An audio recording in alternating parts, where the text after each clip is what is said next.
ಧರ್ಮ ಅಂದ್ರೆ ಏನ, ಶೀಲ್ ಅಂದ್ರೆ ಏನ, ಚಾರಿತ್ರ ಅಂದ್ರೆ ಏನ, ಭಾರತೀಯ ಸಂಸ್ಕೃತಿ ಅಂದ್ರೆ ಏನ, ಹೆಣ್ಣಿಗೆ ಯಾವ ಸ್ಥಾನ ಅದ. ಕಾಚಿನ ಬಾಟ್ಲೆ ಮೇಲೆ ಕಲ್ಲು ಬಿದ್ರು ಬಾಟ್ಲೆನ ಹೊಡಿದ, ಕಲ್ಲು ಮೇಲೆ ಬಾಟ್ಲೆ ಬಿದ್ರು ಬಾಟ್ಲೆನ ಹೊಡಿದ. ಅಂದ್ರೆ ಹೆಣ್ಣು ಮಗು ಅಂದ್ರ ಬಾಟ್ಲೆ ಇದ್ದಂಗ ಅದ.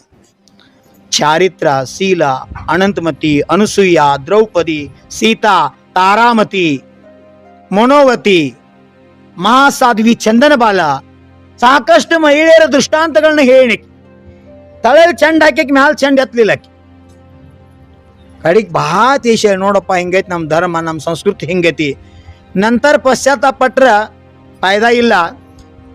ಚಾರಿತ್ರ ಬಹಳ ಮುಖ್ಯ ನೋಡು ಅಂತ ತೀಶೇಣಿ ಒಳಗ ಬೇಸುದ್ದಿ ಬಿದ್ರಂತ ಆದದ ಘಟನೆ ಎಲ್ಲ ಬಂದು ಹೇಳ್ರಿ ಹಿಂಗಾಯ್ತ್ರಿ, ಕಡೆಗೆ ಏನೂ ಫಲ ಕೊಡ್ಲಿಲ್ಲ, ನಿಮ್ಮನ್ನು ಸಹಿತ ಆಕಿ ಇದನ್ನ ಮಾಡ್ಲ್ರಿ, ನಿಮ್ಮ ಮಾತಿಗೂ ಬೆಲೆ ಕೊಡ್ಲಿಲ್ಲ, ಕ್ಷಮಾ ಮಾಡ್ರಿ ಅಂತ.